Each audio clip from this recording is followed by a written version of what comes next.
ಕೈಗೆ ಸಿದ್ದರಾಮಯ್ಯ ಅನಿವಾರ್ಯವೋ ಅಗತ್ಯವೋ ಈಗ ಹಸ್ತಪಾಳ್ಯದಲ್ಲಿ ಸಿದ್ದುಗೆ ಡಿಮಾಂಡ್ ಶುರುವಾಗಿದೆ. ಕುರ್ಚಿ ಕಾಳಗದ ಹೊತ್ತಲ್ಲಿ ಹೊಸ ಮಿಸೈಲ್ ಅನ್ನ ಪ್ರಯೋಗ ಮಾಡ್ತಾ ಇದ್ದಾರೆ ಸಚಿವರು. ಇದು ಸಿದ್ದು ಬಣದಿಂದ ಬ್ರಹ್ಮಾಸ್ತ್ರವನ್ನೇ ಹೂಡ್ತಾ ಇದ್ದಾರೆ. ಇತ್ತ ವಿರೋಧಿ ಬಣದಲ್ಲಿ ತಳಮಳ ಶುರುವಾಗ್ತಾ ಇದೆ.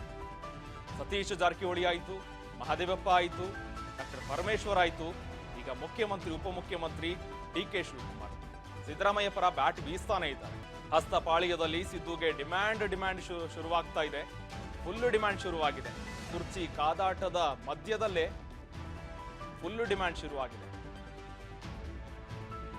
ಎಷ್ಟೇ ಬಣಬಡಿದಾಟ ಇದ್ರು, ಎಷ್ಟೇ ಕಿತ್ತಾಟ ಇದ್ರು ಕೂಡ ಹೀರೋ ಆಗ್ತಾ ಇದ್ದಾರೆ ಸಿದ್ದರಾಮಯ್ಯನವರು. ಸಿದ್ದು ಬಣಬಡಿದಾಟ ಶುರುವಾಗಿರುವ ಮಧ್ಯದಲ್ಲೇ ಸಚಿವರೆಲ್ಲರೂ ಕೂಡ ಹೇಳಿಕೆ ಕೊಡ್ತಾ ಇದ್ದಾರೆ ಸಿದ್ದು ಪರವಾಗಿ. ಕುರ್ಚಿ ಕಾದಾಟದ ಹೊತ್ತಲ್ಲೇ ಹೊಸ ಮಿಸೈಲ್ ಅನ್ನ ಪ್ರಯೋಗ ಮಾಡ್ತಾ ಇದ್ದಾರೆ. ಈಗ ಉಪಮುಖ್ಯಮಂತ್ರಿ ಡಿಕೆ ಶಿವಕುಮಾರ್ ಕೂಡ ಬ್ಯಾಟ್ ಬೀಸಿದ್ದಾರೆ. ಸತೀಶ್ ಜಾರಕಿಹೊಳಿ ಆಯ್ತು, ಎಚ್.ಸಿ. ಮಹದೇವಪ್ಪ ಆಯ್ತು, ಪರಮೇಶ್ವರ್ ಆಯ್ತು, ಈಗ ಮತ್ತೆ ಕೂಡ ನಿನ್ನ ಡಿಸಿಎಂ ಡಿಕೆ ಶಿವಕುಮಾರ್ ಕೂಡ ಸಿದ್ದು ಪರ ಬ್ಯಾಟ್ ಬೀಸಿದ್ದಾರೆ. ನಿಮ್ಗಷ್ಟೇ ಅಲ್ಲ, ನಮಗೂ ಮುಖ್ಯಮಂತ್ರಿ ಅವರು ಕೈಗೆ ಸಿದ್ದರಾಮಯ್ಯ ಅನಿವಾರ್ಯ ಆಗ್ತಾ ಇದ್ದಾರೆ ಅಂತಾನೆ ಹೇಳ್ಬೋದು. ಸಿದ್ದರಾಮಯ್ಯ 2028ನೇ ಚುನಾವಣೆಯಲ್ಲಿ ನಮ್ಮ ಜೊತೆ ಇರಬೇಕಾಗುತ್ತೆ. ಅವರು ರಾಜಕೀಯ ನಿವೃತ್ತಿ ಹೊಂದಿದ್ರು ಕೂಡ ಅವರು ರಾಜಕೀಯವಾಗಿ ಮಾರ್ಗದರ್ಶನ ನೀಡಲಿಕ್ಕೆ ಮತ್ತು ನಾಯಕತ್ವದ ಕೊರತೆ ಇರೋದ್ರಿಂದ ಅವರಿಗೆ ನಮ್ಮ ಅಗತ್ಯ ಇದೆ ಅಂತ ಸತೀಶ್ ಜಾರಕಿಹೊಳಿ ಹೇಳಿಕೆ ಕೊಟ್ಟಿದ್ರು. ಈಗ ಮತ್ತೆ ಡಿಸಿಎಂ ಡಿಕೆ ಶಿವಕುಮಾರ್ ಕೂಡ ಅದೇ ರೀತಿ ಹೇಳಿಕೆ ಕೊಡ್ತಾ ಇದ್ದಾರೆ. ಒಂದ್ ಕಡೆ ಡಿಸಿಎಂ ಡಿಕೆ ಶಿವಕುಮಾರ್ಗೆ ಸಿಎಂ ಕುರ್ಚಿ ಮೇಲೆ ಆಸೆ ಇದೆ. ಈ ನಡುವೆ ಹಲವು ಸಚಿವರು ಕೂಡ ಮುಂದಿನ ಸಿಎಂ ಆಗ್ಬೇಕು ಅನ್ನುವ ಕನಸು ಕಾಣ್ತಾ ಇದ್ದಾರೆ ಮತ್ತು ಕೆಪಿಸಿಸಿ ಪಟ್ಟದ ಮೇಲೆ ಕೂರ್ಬೇಕನ್ನುವ ಆಸೆ ಕೂಡ ಇದೆ. ಈ ಎಲ್ಲದರ ನಡುವೆ ಸಿದ್ದು ಬಣ ಒಂದ್ ಕಡೆ ಬಣದಿಂದ ಇಷ್ಟು ದಿನ ಬಣವನ್ನ ಗುರುತಿಸಿಕೊಂಡಿದ್ರು. ಈಗ ಮತ್ತೆ ಡಿಕೆ ಶಿವ್ ಕೂಡ ಅದೇ ಬ್ರಹ್ಮಾಸ್ತ್ರವನ್ನೇ ಹೂಡಿ ಸಿದ್ದು ಪರ ನಿಂತು ಮತ್ತೊಂದು ಹೊಸ ಬ್ರಹ್ಮಾಸ್ತ್ರವನ್ನೇ ಹೂಡಿದ್ದಾರೆ ಅಂತಾನೆ ಹೇಳ್ಬೋದು. ಒಂದ್ ಕಡೆ ಸಿದ್ದರಾಮಯ್ಯ ಅವರು, ಮತ್ತೊಂದು ಕಡೆ ಡಿಕೆ ಶಿವಕುಮಾರ್ ಅವರು. ಡಿಕೆ ಶಿವಕುಮಾರ್ಗೆ ಹೈಕಮಾಂಡ್ ಇಂದ ಬೆಂಬಲ ಇದೆ ಅಂತ ಕೂಡ ಕಂಡು ಬರ್ತಾ ಇದೆ. ಹೈಕಮಾಂಡೇ ಸರ್ವಸ್ವ, ಹೈಕಮಾಂಡ್ ಹೇಳಿದ ವೇದವಾಕ್ಯ, ಹೈಕಮಾಂಡ್ ಹೇಳಿದ್ದನ್ನ ನಾನು ಅನುಸರಿಸ್ತೀನಿ, ಹೈಕಮಾಂಡ್ ಇಂದ ಕಮಾಂಡ್ ಬರುತ್ತೆ, ಎಲ್ಲಾ ಸಮಸ್ಯೆಗಳಿಗೆ ಬಗೆಹರಿಯುತ್ತೆ ಅಂತ ಕೂಡ ಡಿಕೆ ಶಿವಕುಮಾರ್ ಇದ್ದಾರೆ. ಈಗ ಸಿದ್ದು ಬಣದ ನಾಯಕರು ಏಕಾಏಕಿಯಾಗಿ ಹೇಳಿಕೆ ಕೊಡ್ತಾನೆ ಇದ್ರು. ಎಚ್.ಸಿ. ಮಹದೇವಪ್ಪ, ಜಿ. ಪರಮೇಶ್ವರ್, ಸತೀಶ್ ಜಾರಕಿಹೊಳಿ ಎಲ್ಲರೂ ಹೇಳಿಕೆ ಕೊಡ್ತಾನೆ ಇದ್ರು ಸಿದ್ದು ಪರವಾಗಿ. 5 ವರ್ಷ ಸಿಎಂ ಸಿದ್ದರಾಮಯ್ಯನವರೇ ಇರ್ತಾರೆ ಅಂತ ಪಟ್ಟು ಹಿಡಿದು ಕುಂತಿದ್ರು. ಇಲ್ಲ 50-50 ಡಿವೈಡ್ ಆಗಿದೆ. ಅರ್ಧ ಅವಧಿ ಸಿದ್ದರಾಮಯ್ಯನವರು ಇರ್ತಾರೆ, ಇನ್ನು ಅರ್ಧ ಡಿಕೆ ಶಿವಕುಮಾರ್ ಅವರಿಗೆ ಅಧಿಕಾರ ಹಂಚಿಕೆ ಆಗುತ್ತೆ ಅಂತ ಕೂಡ ಇತ್ತ ಡಿಕೆ ಶಿವಕುಮಾರ್ ಬಣದವರು ಅದೇ ರೀತಿ ಹಿಂಟ್ಗಳನ್ನ ಕೊಡ್ತಾ ಇದ್ರು. ಈಗ ಎಲ್ಲವನ್ನು ಬದಿಗೊತ್ತಿ ನಮ್ಮ ನಾಯಕರು ಸಿದ್ದರಾಮಯ್ಯನವರೇ, ಪಕ್ಷ ಅವರಿಗೆ 2 ವರ್ಷ ಅಧಿಕಾರ ಕೊಟ್ಟಿದೆ, ಅವರೇ ಮುಂದುವರಿತಾರೆ ಅಂತ ಕೂಡ ಈತ ಡಿಕೆ ಶಿವಕುಮಾರ್ ಕೂಡ ಈಗ ಹೊಸ ಬ್ರಹ್ಮಾಸ್ತ್ರವನ್ನೇ ಕೊಟ್ಟಿದ್ದಾರೆ. ಏನಿದರ ಮರ್ಮ ಅಂತ ನೋಡ್ಬೇಕಾಗುತ್ತೆ. ಹೈಕಮಾಂಡ್ ಯಾವ ರೀತಿ ನಿಲುವನ್ನ ವ್ಯಕ್ತಪಡಿಸುತ್ತೆ ಈ ಬಣ ಕಿತ್ತಾಟದ ಮಧ್ಯೆ ಅಂತ ನೋಡ್ಬೇಕಾಗುತ್ತೆ. ಈತ ರಾಜಕೀಯ ಕಾದಾಟ ಒಂದ್ ಕಡೆ ಇದೆ, ಸಿಎಂ ಕುರ್ಚಿ ಕಾದಾಟ ಒಂದ್ ಕಡೆ ಇದೆ. 2 ಬಣಗಳ ಮಧ್ಯನೆ ಶುರುವಾಗ್ತಾ ಇದೆ ಕಿತ್ತಾಟ. ಸತೀಶ್ ಜಾರಕಿಹೊಳಿ ಕೆಪಿಸಿಸಿ ಪಟ್ಟದ ಪ್ರಮುಖ ಆಕಾಂಕ್ಷಿ. ಇತ್ತ ಡಿಕೆ ಶಿವಕುಮಾರ್ ಆ ಕುರ್ಚಿಯನ್ನ ಬಿಟ್ಟುಕೊಡಲ್ಲ ಅಂತ ಪಟ್ಟು ಹಿಡಿದಿದ್ದಾರೆ.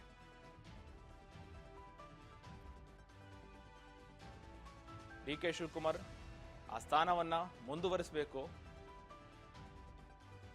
ಒಂದ್ ಕಡೆ KN ರಾಜಣ್ಣ ಅವರು ಲೋಕಸಭೆ ಎಲೆಕ್ಷನ್ ಆಗೋವರೆಗೂ ಕೆಪಿಸಿಸಿ ಅಧ್ಯಕ್ಷದಲ್ಲಿ ಡಿಕೆ ಶಿವಕುಮಾರ್ ಮುಂದುವರಲಿ ಅಂತ ಹೈಕಮಾಂಡ್ ಹೇಳಿದೆ. ಲೋಕಸಭೆ ಎಲೆಕ್ಷನ್ ಆಗಲಿ, ಅದಾದ ನಂತರ ಚೇಂಜ್ ಮಾಡೋಣ ಅಂತ ಕೂಡ ಹೇಳಿದ್ರು. ಇದೇ ಕಾರಣವನ್ನೇ ಇಟ್ಕೊಂಡು ಹೈಕಮಾಂಡ್ ಬಳಿ ಹೋಗಿದ್ರು. ಅಲ್ಲಿ ಕೂಡ ಈ ವಿಚಾರವನ್ನ ಪ್ರಸ್ತಾಪ ಮಾಡಿದ್ರು. ಲೋಕಸಭೆ ಎಲೆಕ್ಷನ್ ಅಂದ್ರೆ ಯಾವ ಲೋಕಸಭೆ ಎಲೆಕ್ಷನ್? ಈ ಲೋಕಸಭೆ ಎಲೆಕ್ಷನ್ ಅಥವಾ ಮುಂದೆ 2028ರ ಎಲೆಕ್ಷನ್ ಬರುತ್ತಲ್ಲ, ಮತ್ತೆ ಆಗೇನಾದ್ರೂ ನೀವು ಚೇಂಜ್ ಮಾಡ್ತೀರಾ ಅಂತ ಕೂಡ ಕೇಳಿದ್ರು. ಈಗ ಸಿದ್ದರಾಮಯ್ಯ ಈಸ್ ಅವರ್ ಲೀಡರ್ ಎಂದು ಡಿಕೆ ಶಿವಕುಮಾರ್ ಕೂಡ ಹೇಳಿಕೆ ಕೊಟ್ಟಿದ್ದಾರೆ. ಹೈಕಮಾಂಡ್ ಬೆಂಬಲ ಪಡೆದು ಸಿಎಂ ಹಾಗೂ ಚಿಂತನೆ ಇದೆ. ಸಿದ್ದರಾಮಯ್ಯ ನಮ್ಮ ಲೀಡರು, ನೀವೇನೇ ಮಾಡಿ ಹೈಕಮಾಂಡ್ ನನ್ನ ಬೆಂಬಲ ಇದೆ. ಆ ಹಿನ್ನೆಲೆಯಲ್ಲಿ ನಾನು CM ಆಗ್ತೀನಿ ಅಂತ ಆತ್ಮವಿಶ್ವಾಸದಲ್ಲಿ ಏನಾದರೂ DK ಶಿವ ಇದ್ದಾರಾ? ಸಿದ್ದರಾಮಯ್ಯ ಈಸ್ ನಮ್ಮ ಲೀಡರ್, ಇವರೇ ನಮ್ಮ ಕನಕಪುರದ ಬಂಡೆ, ಈ ಬಗ್ಗೆ ಹೇಳಿಕೆ ಕೊಟ್ಟಿದ್ದಾರೆ. ಹೈಕಮಾಂಡ್ ಬೆಂಬಲ ಪಡೆದು CM ಆಗೋ ಚಿಂತನೆ ಏನಾದರೂ ಇರ್ಬೋದಾ DK ಶಿವಕುಮಾರ್ಗೆ? ಆಯ್ತಪ್ಪ, ನೀವು ನಿಮ್ಮ CM ಅಂತ ಹೇಳ್ತೀರಾ, ಅವರು ನಮ್ಮ CM ಅಂತ ಈಗ DK ಶಿವಕುಮಾರ್ ಕೂಡ ಹೇಳಿದ್ದಾರೆ. ನಿಮ್ಮ ಪರನೇ ಆಗಲಿ, ಆದರೆ ನನ್ನ ಪರ ಹೈಕಮಾಂಡ್ ಇದೆ, ನೀವೇನು ಮಾಡ್ತೀರಾ ಮಾಡಿ ಅನ್ನೋ ಕೂಡ ಈ ಹಿಂಟನ್ನು ಕೊಡ್ತಾ ಇದ್ದಾರೆ. ಹೊಸ ಪ್ರಯೋಗ ಮಾಡ್ತಾ ಇದ್ದಾರೆ DK ಶಿವಕುಮಾರ್ ಅವರು. ಇದು ಸಿದ್ದರಾಮಯ್ಯ ನಮ್ಮ ಲೀಡರ್ ಕೂಡ ಹೌದಯ್ಯ ಅಂತ ಈಗ DK ಶಿವಕುಮಾರ್ ಪ್ರತಿಕ್ರಿಯೆ ಕೊಟ್ಟಿದ್ದಾರೆ. ಸಿದ್ದರಾಮಯ್ಯ ಡಿಮ್ಯಾಂಡ್ ಈಗ ಕುರ್ಚಿಗಾಗಿ ಡಿಮ್ಯಾಂಡ್ ಶುರುವಾಗ್ತಾ ಇದೆ CM ಸಿದ್ದರಾಮಯ್ಯಗೆ. ಎಷ್ಟೇ ಬಣ ಬಡಿದಾಟ ಇದ್ರೂ ಕೂಡ ಸಿದ್ದರಾಮಯ್ಯ ಮಾತ್ರ ಇಬ್ಬರ ನಡುವೆ ಹೀರೋ ಆಗ್ತಾ ಇದ್ದಾರೆ.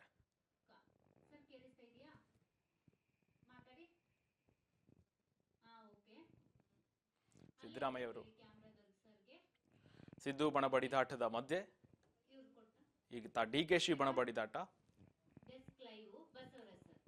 ಓಕೆ, ಈ ಬಗ್ಗೆ ಹೆಚ್ಚಿನ ಮಾಹಿತಿ ಕೊಡ್ಲಿಕ್ಕೆ ನಮ್ಮ Basavaraj Hugar, political bureau Basavaraj Hugar line ನಲ್ಲಿ ಇದ್ದಾರೆ, ಡೆಸ್ಕ್ ಲೈವ್ ಇಂದ ಜಾಯ್ನ್ ಆಗ್ತಾ ಇದ್ದಾರೆ. ಬಸವರಾಜ್, ಒಂದ್ ಕಡೆ ಸತೀಶ್ ಜಾರಕಿಹೊಳಿ ಅವರು ಈ ಬಗ್ಗೆ ಹೇಳಿಕೆ ಕೊಟ್ಟಿದ್ರು. CM ಸಿದ್ದರಾಮಯ್ಯ ಅವರು 2028ರಿಗೆ ನಮ್ಗೆ ಅವ್ರು ಬೇಕಾಗುತ್ತೆ, ಅವರ ಅಧಿಕಾರಾವಧಿ ನಮಗೆ ಬೇಕಾಗುತ್ತೆ, ನಾಯಕತ್ವದ ಕೊರತೆ ಇದೆ, ಹಾಗಾಗಿ ಅಂತ ಹೇಳಿಕೆ ಕೊಟ್ಟಿದ್ರು ಮೊನ್ನೆ ಅಷ್ಟೇ. ಈಗ ನಿನ್ನೆ ಕೂಡ DK ಶಿವಕುಮಾರ್ ಕೂಡ ಇದೇ ರೀತಿ ಹೇಳಿಕೆ ಕೊಟ್ಟಿದ್ದಾರೆ. ನಿಮ್ಮ ನಾಯಕರು ಅಷ್ಟೇ ಅಲ್ಲಪ್ಪ, ಅವರು ನಮ್ಮ ನಾಯಕರು ಅಂತ ಕೂಡ ಹೇಳಿಕೆ ಕೊಡ್ತಾ ಇದ್ದಾರೆ. ಏನಿರ್ಬೋದು ಇದು? ಇತ್ತ ರಾಜಕೀಯವಾಗಿ ಹೈಕಮಾಂಡ್ ಬೆಂಬಲ ಇದೆ, ನೀವೇನ್ ಮಾಡ್ತಿರೋ ಮಾಡಿ ಅಂತ ಕೂಡ ಹಿಂಟ್ ಕೊಡ್ತಾ ಇದ್ದಾರೆ. ಏನ್ ಕತೆ DK ಶಿವಕುಮಾರ್ ಅವರು? ಶ್ರೀಕಾಂತ್, ಈಗಾಗಲೇ ಕಾಂಗ್ರೆಸ್ ಸರ್ಕಾರದಲ್ಲಿ CM ಸಿದ್ದರಾಮಯ್ಯವರು ಅನಿವಾರ್ಯವಾಗಿದ್ದಾರೆ ಅನ್ನುವಂಥದ್ದು ಕೂಡ ಹಲವು ಸಚಿವರುಗಳು ಕೂಡ ಹೇಳಿಕೆ ಕೊಟ್ಟಂತ ಸಂದರ್ಭದಲ್ಲಿ ಮೊದಲಿಗೆ ಹಿರಿಯ ಶಾಸಕರಾಗಿರ್ತಕ್ಕಂಥ ಬಸವರಾಜ ರಾಯರೆಡ್ಡಿ ಅವರು ಕೂಡ ಕಾಂಗ್ರೆಸ್ ಪಕ್ಷಕ್ಕೆ CM ಸಿದ್ದರಾಮಯ್ಯವರು ಅನಿವಾರ್ಯವಾಗಿದ್ದಾರೆ, ಅವರು ಬೇಕೇ ಬೇಕು ಅನ್ನುವಂಥ ಮಾತನ್ನ ಕೂಡ ಹೇಳಿದ್ರು. ಅದಾದ ಬೆನ್ನಲ್ಲೇ ಸಚಿವ ಸತೀಶ್ ಜಾರಕಿಹೊಳಿ ಅವರು ಕೂಡ ನಾನ್ ಗೆಲ್ಲಬೇಕಾದ್ರೂ ಅವರು ರಾಜಕಾರಣದಲ್ಲಿ ಇರಲೇಬೇಕು, ಹಾಗಾಗಿ 2028 ಚುನಾವಣಾ ಸಂದರ್ಭದಲ್ಲೂ ಕೂಡ ಅವರು ರಾಜಕೀಯವಾಗಿ ನಿವೃತ್ತಿ ತೆಗೆದುಕೊಂಡ್ರು ಸಹಿತ ಅವರು ಕಾಂಗ್ರೆಸ್ ಪಕ್ಷಕ್ಕೆ ಬೇಕೇ ಬೇಕು ಅನ್ನುವಂಥ ಮಾತನ್ನು ಕೂಡ ಸತೀಶ್ ಜಾರಕಿಹೊಳಿ ಅವರು ಕೂಡ ಹೇಳಿದ್ರು. ಈ ಒಂದು ಹೇಳಿಕೆ ಬೆನ್ನಲ್ಲೇ ಇದಕ್ಕೆ ಸಚಿವ SC ಮಹದೇವಪ್ಪ ಆಗಿರ್ಬೋದು, ಶಾಸಕರಾಗಿರ್ತಕ್ಕಂಥ ಗಣೇಶ್ ಆಗಿರ್ಬೋದು, ಹಲವು ನಾಯಕರು ಕೂಡ ಇದಕ್ಕೆ ಬೆಂಬಲವನ್ನ ಸೂಚಿಸಿದ್ರು. CM ಸಿದ್ದರಾಮಯ್ಯವರು ರಾಜ್ಯಕ್ಕಷ್ಟೇ ಅಲ್ಲ ರಾಷ್ಟ್ರಕ್ಕೂ ಕೂಡ ಅವರು ಬೇಕಾಗಿರ್ತಕ್ಕಂಥವ್ರು, ಹಾಗಾಗಿ ಅವರಿಗೆ ರಾಜಕೀಯವಾಗಿರ್ತಕ್ಕಂಥ ನಿವೃತ್ತಿ ಅನ್ನೋದೇ ಇಲ್ಲ. ಅವ್ರಿಗೆ ಯಾವಾಗ ಎಲ್ಲಿವರೆಗೆ ಆರೋಗ್ಯವಾಗಿರ್ತಾರೋ ಅಲ್ಲಿವರೆಗೂ ಕೂಡ ಅವರು ಕಾಂಗ್ರೆಸ್ ಪಕ್ಷಕ್ಕೆ ಬೇಕು, ಅವ್ರದೇ ಆಗಿರ್ತಕ್ಕಂಥ ವರ್ಚಸ್ಸಿದೆ, ಅವ್ರದೇ ಆಗಿರ್ತಕ್ಕಂಥ ಅಭಿಮಾನಿಗಳಿದ್ದಾರೆ, ಹಾಗಾಗಿ ಅವರು ಒಂದು ಸಮುದಾಯವನ್ನು ಸೆಳೆಯುವಂಥವ್ರು, ಅವರು ಮತಗಳ ಕ್ರೋಢೀಕರಣ ಮಾಡುವಂಥವ್ರು, ಅವ್ರದೇ ಆಗಿರ್ತಕ್ಕಂಥ ವರ್ಚಸ್ಸು ಹೆಚ್ಚಿದೆ, ಹಾಗಾಗಿ ಕಾಂಗ್ರೆಸ್ ಪಕ್ಷಕ್ಕೆ ಒಂದು ದಿ ಲೀಡರ್ ಅಂತಕ್ಕಂಥದ್ದು ಕೂಡ CM ಸಿದ್ದರಾಮಯ್ಯವರು ಅನ್ನುವಂಥ ಮಾತನ್ನು ಕೂಡ ಹೇಳಿದ್ರು. ಆ ಒಂದು ಹೇಳಿಕೆಯ ಬೆನ್ನಲ್ಲೇ ಸಾಕಷ್ಟು ಒಂದು ಕಡೆ ಹಲವು ಸಚಿವರು ಕೂಡ CM ಸಿದ್ದರಾಮಯ್ಯವರ ಪರವಾಗಿ ಹೇಳ್ತಾ ಇದ್ದಾರೆ, ಅವರ ಒಂದಿಷ್ಟು ಶಕ್ತಿ ಪ್ರದರ್ಶನ ಮಾಡಲಿಕ್ಕೆ ಮುಂದಾಗ್ತಾ ಇದ್ದಾರೆ ಅನ್ನುವಂಥ ಚರ್ಚೆಗಳು ಕೂಡ ಕಾಂಗ್ರೆಸ್ ಪಾಳ್ಯದಲ್ಲಿ ಶುರುವಾಗಿದ್ದು. ಹಾಗಾದ್ರೆ ಕಾಂಗ್ರೆಸ್ ಪಕ್ಷಕ್ಕೆ CM ಸಿದ್ದರಾಮಯ್ಯವರು ಮಾತ್ರ ಅನಿವಾರ್ಯವಾಗಿದ್ದಾರ, ಇನ್ನು CM DK ಶಿವಕುಮಾರ್ ಅವರು ಅನಿವಾರ್ಯವಾಗಿಲ್ವಾ ಅನ್ನುವಂಥ ಚರ್ಚೆಗಳು ಕೂಡ ಶುರುವಾಗಿದ್ವು. ಆ ಒಂದು ಸಂದರ್ಭದಲ್ಲಿ KPCCಯ ಕಾರ್ಯಾಧ್ಯಕ್ಷರಾಗಿರ್ತಕ್ಕಂಥ GC ಚಂದ್ರಶೇಖರ್ ಅವರು ಕೂಡ ಇದಕ್ಕೆ ಪ್ರತಿಕ್ರಿಯಿಸಿ ಒಂದ್ ಕಡೆ ಕಾಂಗ್ರೆಸ್ ಪಕ್ಷಕ್ಕೆ CM ಸಿದ್ದರಾಮಯ್ಯವರು ಅಷ್ಟೇ ಮುಖ್ಯ ಅಲ್ಲ, CM DK ಶಿವಕುಮಾರ್ ಅವರು ಕೂಡ ಅಷ್ಟೇ ಮುಖ್ಯ ಅನ್ನುವಂತ ಮಾತನ್ನು ಹೇಳುವ ಮುಖಾಂತರ ಒಂದ್ ಕಡೆ CM ಸಿದ್ದರಾಮಯ್ಯವರು ಬೆಂಬಲಿಸುವಂತ ಸಚಿವರಿಗೆ ಒಂದು ಎಚ್ಚರಿಕೆ ಮತ್ತು ತಿರುಗೇಟು ಕೊಡುವಂತ ಪ್ರಯತ್ನವನ್ನು ಕೂಡ GC ಚಂದ್ರಶೇಖರ್ ಅವರು ಮಾಡಿದ್ರು. ಅದಾದ ಬಳಿಕ DK ಶಿವಕುಮಾರ್ ಅವರು ಕೂಡ ಇದನ್ನೆಲ್ಲ ಗಮನಿಸಿ ಅವರಿಗೂ ಕೂಡ ಒಂದು ತಿರುಗೇಟು ಕೊಡುವಂತ ಪ್ರಯತ್ನವನ್ನ DK ಶಿವಕುಮಾರ್ ಮಾಡಿರುವಂತದ್ದು. ಅವರು ಕೂಡ ನಮ್ಮ ಲೀಡರ್ ಅನ್ನುವಂತ ಮಾತನ್ನು ಕೂಡ ಹೇಳಿದ್ರು. ಮತ್ತೆ ಕಾಂಗ್ರೆಸ್ ಪಕ್ಷ ಅವರಿಗೆ 2 ಬಾರಿ CM ಆಗುವಂತ ಅವಕಾಶ ಕೊಟ್ಟಿದೆ ಅನ್ನುವಂತ ಹೇಳುವ ಮುಖಾಂತರ ಮತ್ತೆ ಅವರ ಹೆಸರನ್ನ ಹೇಳಿಕೊಂಡು ಅದನ್ನ ದುರುಪಯೋಗ ಮಾಡಿಕೊಳ್ಳೋದು ಬೇಡ ಅನ್ನುವಂತ ಮಾತನ್ನು ಹೇಳುವ ಮುಖಾಂತರ ಏನು CM ಸಿದ್ದರಾಮಯ್ಯವರ ಅನಿವಾರ್ಯ, ಅವರು ಬೇಕೇ ಬೇಕು ಅನ್ನುವಂತ ಮಾತುಗಳನ್ನ ಹೇಳ್ತಾ ಪ್ರತಿದಿನ ಹೇಳಿಕೆಯನ್ನು ಕೊಡ್ತಾ ಇದ್ರು. ಅವರ ವಿರುದ್ಧವಾಗಿ ಅಂದ್ರೆ ಅವರ ಹೆಸರನ್ನೇ ಹೇಳಿಕೊಂಡು ನಿಮ್ಮ ಬೇಳೆಯನ್ನ ಬೇಯಿಸ್ಕೊಳ್ಳೋದು ಬೇಡ ಅನ್ನುವಂತ ರೀತಿಯಲ್ಲೇ ಅವರಿಗೆ ನಿನ್ನೆ ತಿರುಗೇಟು ಕೊಡುವಂತ ಪ್ರಯತ್ನವನ್ನ DK ಶಿವಕುಮಾರ್ ಅವರು ಮಾಡಿರ್ತಕ್ಕಂಥದ್ದು. ಹಾಗಾಗಿ ಒಂದ್ ಕಡೆ ಇಲ್ಲಿ ಕಾಂಗ್ರೆಸ್ ಪಾಳ್ಯದಲ್ಲಿ ಶ್ರೀಕಾಂತ್ ಒಂದ್ ಕಡೆ ಚರ್ಚೆ ಆಗ್ತಾ ಇದೆ. ಪ್ರತಿನಿತ್ಯವೂ ಕೂಡ ಸಿಎಂ ಸಿದ್ದರಾಮಯ್ಯನವರ ಪರವಾಗಿ ಮಾತನಾಡ್ತಕ್ಕಂಥ ಕೆಲವಷ್ಟು ದಲಿತ ಸಚಿವರು ಏನಿದ್ದಾರೆ ಎಲ್ಲ ಒಂದು ಕಡೆ ಅವರ ಒಂದು ಸ್ವಹಿತಾಸಕ್ತಿಗಾಗಿ ಸಿಎಂ ಸಿದ್ದರಾಮಯ್ಯನವ್ರನ್ನ ಹೆಸರನ್ನ ಬಳಸ್ಕೊಳ್ತಾ ಇದ್ದಾರೋ ಅಥವಾ ಕಾಂಗ್ರೆಸ್ ಪಕ್ಷಕ್ಕೆ ನಿಜವಾಗಿಯೂ ಕೂಡ ಸಿಎಂ ಸಿದ್ದರಾಮಯ್ಯನವರು ಅನಿವಾರ್ಯವಾಗಿದ್ದಾರೋ ಅನ್ನುವಂತ ಪ್ರಶ್ನೆಗಳು ಕೂಡ ಕಾಂಗ್ರೆಸ್ ಪಕ್ಷದ ವಲಯದಲ್ಲಿ ಕೂಡ ಚರ್ಚೆ ಆಗ್ತಾ ಇದೆ. ಯಾಕಂತಂದ್ರೆ ಒಂದು ಸಿಎಂ ಸಿದ್ದರಾಮಯ್ಯನವರು ಇನ್ನೇನು ಮುಂದಿನ ಒಂದು 2028ಕ್ಕೆ ಅವರು ಚುನಾವಣೆಗೆ ಸ್ಪರ್ಧಿಸುವುದಿಲ್ಲ ಅನ್ನುವಂತ ಮಾತನ್ನು ಕೂಡ ಅವರೇ ಹಲವಾರು ಬಾರಿ ಹೇಳ್ಕೊಂಡಿದ್ದಾರೆ. ಹಾಗಾಗಿ ಮುಂದೆ ಅವರನ್ನ ಈಗಲಿಂದಲೇ ವಿಶ್ವಾಸಕ್ಕೆ ತೆಗೆದುಕೊಂಡು ನಾವು ಕೂಡ ಮುಂದೆ ಒಂದು ಗದ್ದುಗೆಯನ್ನ ಏರಬೇಕು ಅನ್ನುವಂತ ನಿರ್ಧಾರದಲ್ಲಿ ಈ ರೀತಿಯಾಗಿರ್ತಕ್ಕಂಥ ಹೇಳಿಕೆಯನ್ನು ಹಲವು ಸಚಿವರು ಕೊಡ್ತಾ ಇದ್ದಾರೆ ಅನ್ನುವಂಥದ್ದು ಕೂಡ ಒಂದ್ ಕಡೆ ಚರ್ಚೆ ಆಗ್ತಾ ಇದೆ. ಅವರಿಗೆ ಸಿಎಂ ಸಿದ್ದರಾಮಯ್ಯ ಅನಿವಾರ್ಯವೋ ಅಥವಾ ಕಾಂಗ್ರೆಸ್ ಪಕ್ಷಕ್ಕೆ ಅನಿವಾರ್ಯವೋ ಅನ್ನುವಂಥದ್ದೇ ಇನ್ನೂ ಕೂಡ ಸ್ಪಷ್ಟವಾಗಿಲ್ಲ. ಹಾಗಾಗಿ ಇದು ದೊಡ್ಡ ಮಟ್ಟದಲ್ಲಿ ಚರ್ಚೆ ಆದಂತ ಸಂದರ್ಭದಲ್ಲಿ ಕಾಂಗ್ರೆಸ್ ಪಕ್ಷದ ಹೈಕಮಾಂಡ್ ನಾಯಕರು ಕೂಡ ಇದಕ್ಕೆ ತೆರೆ ಎಳೆಯುವಂತ ಪ್ರಯತ್ನಕ್ಕೆ ಕೂಡ ಮುಂದಾಗುವಂತ ಎಲ್ಲ ಸಾಧ್ಯತೆ ಇದೆ. ಆದ್ರೆ ಸದ್ಯಕ್ಕಂತೂ ಸಿಎಂ ಸಿದ್ದರಾಮಯ್ಯರ ಪರವಾಗಿ ಬ್ಯಾಟಿಂಗ್ ಬೀಸ್ತಕ್ಕಂತ ಹಲವು ಸಚಿವರಿಗೆ ಮಾತ್ರ ಡಿಸಿಎಂ ಡಿ.ಕೆ. ಶಿವಕುಮಾರ್ ಅವರು ಮಾತಿನಲ್ಲೇ ಒಂದು ತಿರುಗೇಟು ಕೊಡುವಂತ ಪ್ರಯತ್ನವನ್ನು ಕೂಡ ಮಾಡಿರ್ತಕ್ಕಂಥದ್ದು. ಶ್ರೀಕಾಂತ್, ಬಸವರಾಜ್, ಈಗ ಈ ಎಲ್ಲ ಹೇಳಿಕೆಗಳು ಕೊಡ್ತಾನೆ ಇದ್ದಾರೆ. ಹಾಗೆ ಕೊನೆಯದಾಗಿ ಮಾಧ್ಯಮಗಳಿಗೆ ಹೇಳಿಕೆ ಕೊಡ್ತಾ ಈಗ ಸಿದ್ದರಾಮಯ್ಯನವರು ಲೋಕಸಭೆ ಎಲೆಕ್ಷನ್ಗೆ ಮಾತ್ರ ಅಲ್ಲ, ಎಲ್ಲ ಜಿಲ್ಲಾ ಪಂಚಾಯತಿ ಎಲೆಕ್ಷನ್ಗೂ ಬೇಕು, ತಾಲೂಕು ಪಂಚಾಯತಿ ಎಲೆಕ್ಷನ್ಗೂ ಬೇಕು, ಎಲ್ಲ ಎಲೆಕ್ಷನ್ಗೆ ಸಿದ್ದರಾಮಯ್ಯನವರ ಅನಿವಾರ್ಯತೆ ಇದೆ ಅಂತ ಕೂಡ ಹೇಳಿಕೆ ಕೊಟ್ಟರು. ಜೊತೆಗೆ ಈ ಎಲ್ಲ ಗೊಂದಲಗಳು ಈಗ ಪಕ್ಷದಲ್ಲಿ ಯಾವುದೇ ವಿಚಾರದ ಗೊಂದಲ ಇಲ್ಲ, ನಮ್ಮ ಪಕ್ಷ ಸರಿಯಾಗಿ ಹೋಗ್ತಾ ಇದೆ ಅಂತ ಕೂಡ ಹೇಳಿಕೆ ಕೊಟ್ಟರು. ಈ ಗೊಂದಲದ ಹೇಳಿಕೆ ಇಲ್ಲ ಅಂತ ಕೂಡ ಸ್ಪಷ್ಟವಾಗಿ ಹೇಳಿದ್ರು. ಹಾಗಾದ್ರೆ ಈ ಗೊಂದಲದ ವಾತಾವರಣ ಸೃಷ್ಟಿ ಮಾಡ್ತಾ ಇರೋದಾದ್ರೂ ಯಾಕೆ? ಡಿ.ಕೆ. ಶಿವಕುಮಾರ್ ಅವರ ಬಣ ಆಗಿರ್ಬೋದು, ಈಗ ಸಿದ್ದು ಬಣ ಆಗಿರ್ಬೋದು, ಈಗ ಸಿದ್ದು ಕೂಡ ಡಿ.ಕೆ.ಶಿ ಅವರು ಕೂಡ ಸಿದ್ದು ಬಣದ ಪರವಾಗಿ ಮಾತನಾಡ್ತಾ ಇದ್ದಾರೆ. ಕೊನೆಯದಾಗಿ ಗೊಂದಲ ಇಲ್ಲ ಅಂತ ಕೂಡ ಹೇಳಿದ್ರು. ಯಾಕೆ ಈಗ ಹೇಳಿದ್ರು ಅಂತ ತಿಳ್ಕೊಬೋದಾ? ಒಂದ್ ಕಡೆ ಗೊಂದಲ ಇಲ್ಲ ಅಂತ ಹೇಳ್ತಾ ಇದ್ದಾರೆ. ಹಾಗಾದ್ರೆ ಕೊನೆಯ ಪಕ್ಷದಲ್ಲಿ ಈಗ ಸಿದ್ದು ಅವರನ್ನೇ 5 ವರ್ಷ ಮುಂದುವರಿಸ್ತಾರ, ಡಿ.ಕೆ.ಶಿ ಅದಕ್ಕೆ ಸಪೋರ್ಟ್ ಕೊಡ್ತಾರ, ಏನ್ ಕಥೆ ಅಂತ? ಶ್ರೀಕಾಂತ್, ಒಂದ್ ಕಡೆ ಕಾಂಗ್ರೆಸ್ ಪಕ್ಷದಲ್ಲಿ ಒಂದಿಷ್ಟು ಗೊಂದಲ ಸೃಷ್ಟಿ ಆಗಿರ್ತಕ್ಕಂಥದ್ದು, ಅದಕ್ಕೆ ಎಐಸಿಸಿ ನಾಯಕರು ಎಂಟ್ರಿ ಕೊಟ್ಟು ಒಂದಿಷ್ಟು ಖಡಕ್ ಆಗಿರ್ತಕ್ಕಂಥ ಸೂಚನೆ ಕೊಟ್ಟಿದ್ದು ಕೂಡ ಇದೆ. ಅದಾಗೂ ಕೂಡ ಅವರು ಸೂಚನೆ ಕೊಟ್ಟಂತ ಸಂದರ್ಭದಲ್ಲಿ ಕೆಲವೊಂದಿಷ್ಟು ದಿನಗಳ ಕಾಲ ಮೌನ ವಹಿಸಿರ್ತಕ್ಕಂಥ ನಾಯಕರು ಮತ್ತೆ ಅದೇ ರೀತಿಯಾಗಿರ್ತಕ್ಕಂಥ ಹೇಳಿಕೆಗಳನ್ನ ಕೊಡುವ ಮುಖಾಂತರ ರೆಬಲ್ ಆಗಿರ್ತಕ್ಕಂಥದ್ದು ಕೂಡ ನಾವು ನೋಡಿದ್ದೇವೆ.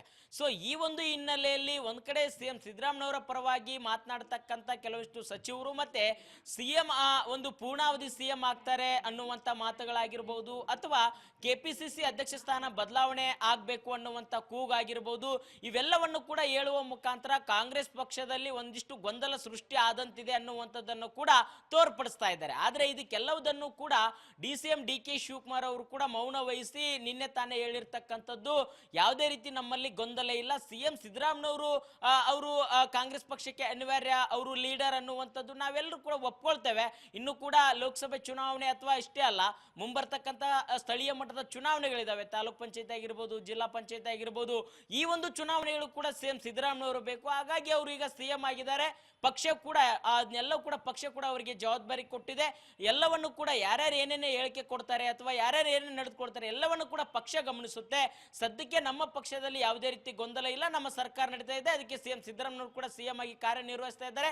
ಹಾಗಾಗಿ ಸುಖ ಸುಮ್ಮನೆ ಅವ್ರ ಹೆಸರು ಹೇಳಿಕೊಂಡು ನೀವು ದುರುಪಯೋಗ ಮಾಡಿಕೊಳ್ಳೋದು ಬೇಡ, ಎಲ್ಲವನ್ನು ಕೂಡ ಕಾಂಗ್ರೆಸ್ ಪಕ್ಷ ನೋಡ್ಕೊಳ್ಳುತ್ತೆ ಅನ್ನುವಂತ ಹೇಳುವ ಮುಖಾಂತರ ಒಂದ್ ಕಡೆ ಯಾವುದೇ ರೀತಿ ಗೊಂದಲ ಇಲ್ಲ ಅನ್ನುವಂಥದ್ದನ್ನ ಹೇಳಿದ್ರು ಸಹಿತ ಒಂದ್ ಕಡೆ ಅಂದ್ರೆ ಈಗಾಗಲೇ ಕೆಲವಷ್ಟು ಸಚಿವರು ಆಗಿರ್ಬೋದು, ಶಾಸಕರಾಗಿರ್ಬೋದು, ಒಂದ್ ಕಡೆ ಕೆಪಿಸಿ ಅಧ್ಯಕ್ಷ ಸ್ಥಾನ ಬದಲಾವಣೆ ವಿಚಾರಕ್ಕೆ ಸಂಬಂಧಪಟ್ಟಂತೆ ಆಗಿರ್ಬೋದು, ಸಿಎಂ ಸಿದ್ದರಾಮಯ್ಯವರು ಪೂರ್ಣ ವಹಿಸ್ತಾರೆ, ಅವರೇ ಸಿಎಂ ಆಗಿರ್ತಾರೆ ಅನ್ನುವಂಥ ಹೇಳಿಕೆಗಳಾಗಿರ್ಬೋದು, ಈ ಒಂದು ಹೇಳಿಕೆಗೆ ಹೈಕಮಾಂಡ್ ನಾಯಕರ ಮುಖಾಂತರ ಸೂಚನೆ ಕೊಡಿಸಿದ್ರು ಸಹಿತ ಹೇಳಿಕೆ ಕೊಟ್ಟಂತ ಸಂದರ್ಭದಲ್ಲಿ ಇದನ್ನಾದ್ರೂ ತಿಳ್ಕೊಂಡು ಯಾವುದೇ ರೀತಿ ಗೊಂದಲ ಇಲ್ಲ ಅಂತಕ್ಕಂಥದ್ದನ್ನಾದ್ರೂ ಇನ್ ಮುಂದಾದ್ರೂ ನಿಲ್ಲಿಸಲಿ ಅನ್ನುವಂತ ರೀತಿಯಲ್ಲಿ ಅವ್ರು ಯಾವ ರೀತಿಯಾಗಿ ಸಿಎಂ ಸಿದ್ದರಾಮಯ್ಯನವರ ಪರ ಬ್ಯಾಟಿಂಗ್ ಬೀಸ್ತಾ ಇದ್ರು ಅದೇ ಹಾದಿಯಲ್ಲೇ ಡಿ.ಕೆ. ಶಿವಕುಮಾರ್ ಅವರು ಕೂಡ ಸಾಗಿರ್ತಕ್ಕಂಥದ್ದು. ಆದ್ರೆ ಮುಂದಿನ ಹಾದಿ ಹೇಗಿರುತ್ತೆ ಅನ್ನುವಂಥದ್ದೇ ಕುತೂಹಲ ಆಗಿರ್ತಕ್ಕಂಥದ್ದು ಕಾಂಗ್ರೆಸ್ ಪಕ್ಷದ ವಲಯದಲ್ಲಿ. ಶ್ರೀಕಾಂತ್.